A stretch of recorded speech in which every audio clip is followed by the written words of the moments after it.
প্রথম প্রশ্ন দেখো, 0.9 এবং 0.9%-এর মধ্যে পার্থক্য কি?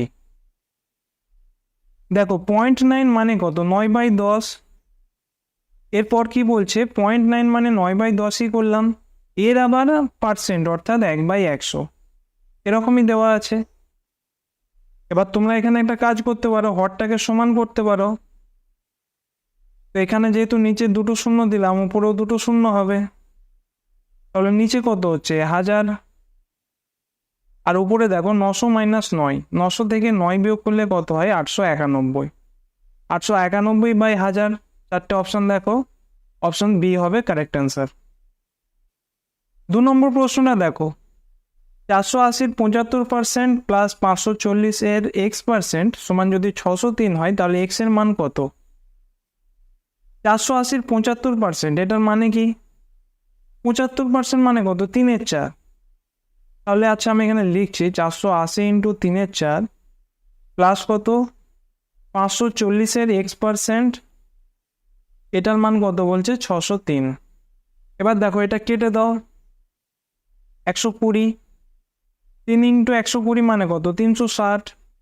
এই 360টাকে তুমি বাম দিকে যখন নিয়ে যাবে 603 থেকে বিয়োগ হবে, বিয়োগ করলে কত হচ্ছে 3 6 4 10, আর এখানে 243। তাহলে তোমরা কত পেলে, 540-এর x%, এটার মান কত 243। এখান থেকে x এর মান কাটাকুটি করে বার করতে পারো, কিন্তু এখানে যদি একটু কমন সেন্স কাজে লাগাও দেখে অ্যান্সার করতে পারবে। দেখো 540-এর 50% কত বলো তো, এর হাফ অর্থাৎ 270। আমাদের কত বার করতে হবে 243। তো 270-এর থেকে 43 দেখো একটু কম হবে। এবার 270 যদি 50%-এর মান হয়, তাহলে এই 243টা 50%-এর থেকে একটু কম। চারটে অপশন দেখো, 55 কি হতে পারে, হবে না। 65 হবে না। 35 মানে অনেকটা কম হয়ে যাচ্ছে, এটাও হবে না। তো সঠিক উত্তর অপশন ডি 45। 3 নম্বর অঙ্কটা দেখো, এ এর a% 196 হলে এ এর মান কত? তো এগুলো দেখেই অ্যান্সার করা যায়, সঠিক উত্তর হবে অপশন ডি 140। কি করে করলাম, কারণ 14 স্কোয়ার হচ্ছে 196। কেন 14 স্কোয়ার হবে, দেখো এ এর a%, এটাই তো বলেছে, তার মানে কি a ইন্টু a/100, এটার মান কত দিয়েছে 196, তাহলে এর মান কত? এবার এখানে লক্ষ্য করে দেখো a ইন্টু a মানে কি a স্কোয়ার, যার মান কত 196, তাহলে এর মান কত হবে 14। আর নিচে দেখো একটা 100 আছে, এটা তো এদিক গেলে গুণ হয়ে যাবে, অর্থাৎ দেখো দুটো শূন্য, এবার তার বর্গমূল করলে একটা শূন্য। তাহলে যখনই এরকম অঙ্ক দেখবে তোমরা জাস্ট লক্ষ্য করবে এই যে মানটা আছে, এটাই চারটে অপশনের মধ্যে কার বর্গের মান।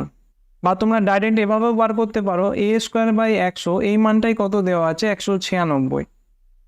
তাহলে a² মানে কত হলো 196 ইন্টু 100, এর মান কত, এই পুরোটার বর্গমূল হয়ে যাবে, 196 বর্গমূল কত 14, 100 বর্গমূল 10, তাহলে 140 হবে সঠিক উত্তর। যার যেটা ভালো লাগে সেই প্রসেসে করতে পারো। 4 নম্বর প্রশ্নটা দেখো, যদি একটি সংখ্যার 40%-এর সঙ্গে 165 যোগ করা হয়, তাহলে ফলস্বরূপ সংখ্যাটি একই সংখ্যা থাকবে, অর্থাৎ সেই সংখ্যাটাই কোন সংখ্যা সেটা চেয়েছে। অলরেডি পার্সেন্টেজের ক্লাসে এরকম একটা অঙ্ক করানো হয়েছিল। নাম্বার লাইনে তোমরা দেখো পুরোটা ধরলাম একটা সংখ্যা অর্থাৎ 100%। এবার প্রশ্নে কি বলছে, সংখ্যাটি 40% এটা, এর সঙ্গে যদি 165 যোগ করি তাহলে পুরো সংখ্যাটা হচ্ছে, তাহলে 165 কার মান 60%-এর মান। দেখো আমি এখানে লিখছি 60%-এর মান হচ্ছে 165, বার করতে কত হবে 100%-এর মান। এবার দেখো ডাইরেক্ট রিলেশন খুঁজে পাচ্ছ না, তাহলে তোমরা কাটাকুটি করো, 60 আছে আর 165 আছে, 5 দিয়ে কাটবে, 15 দিয়েও কাটতে পারে, 4 15 60, আর 15 11 165, তাহলে 4%-এর মান কত 11। এবার দেখো ডাইরেক্ট রিলেশন পেয়ে গেলে, 4%-এর মান যদি 11 হয় তাহলে 100%-এর মান কত কত দিয়ে গুণ করলাম 25, তাহলে 11কেও 25 দিয়ে গুণ করতে হবে। 11 ইন্টু 25 মানে 275। তো সঠিক উত্তর হবে অপশান সি 275। যদি না বুঝতে পারো তোমরা ঐকিক নিয়মে করে নিও, যে 60%-এর মান যদি 165 হয়, 1%-এর মান কত আর 100%-এর মান কত। আর যারা একটু স্মার্ট অ্যাপ্রোচ করবে তারা কি করবে, আগে কাটাকুটি করে ছোট করে নেবে, নিয়ে দেখবে এমন কোনো সংখ্যা সেটা 100 দিয়ে ডাইরেক্ট গুণ যাচ্ছে কিনা। তো আমি এখানে কি করলাম, 4%-এর মান কত পেলাম, 11। তাহলে 100%-এর মান কত হলো, 4-এর 25 গুণ করেছি, 11-র 25 গুণ হবে। এবার দুটো সংখ্যাকে 11 দিয়ে গুণফল, এর নিয়ম কি, সংখ্যা দুটো বসে যাবে ধারে, মাঝখানে তাদের যোগফল। তো 275 হবে সঠিক উত্তর।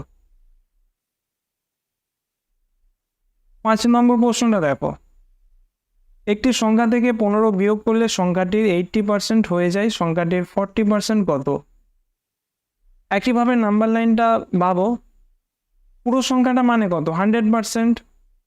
এ থেকে তুমি 15 বিয়োগ করছো, করলে কত হচ্ছে এই টোটালটা, এটা হচ্ছে 80%, এটাই দেওয়া আছে। তাহলে এই যে 15 মানটা, এটা কার মান, ওই সংখ্যাটির 20%-এর মান। এবার এখান থেকে মুখে মুখে হয়ে যাবে, 20%-এর মান যদি 15 হয়, প্রশ্নে কি চেয়েছে, সংখ্যার 40%-এর মান। তাহলে 20%-এর মান যদি 15 হয়, 40%-এর মান কত, 20 ডবল করছি মানে 15 ডবল করতে হবে। তো সঠিক উত্তর হবে অপশন সি 30।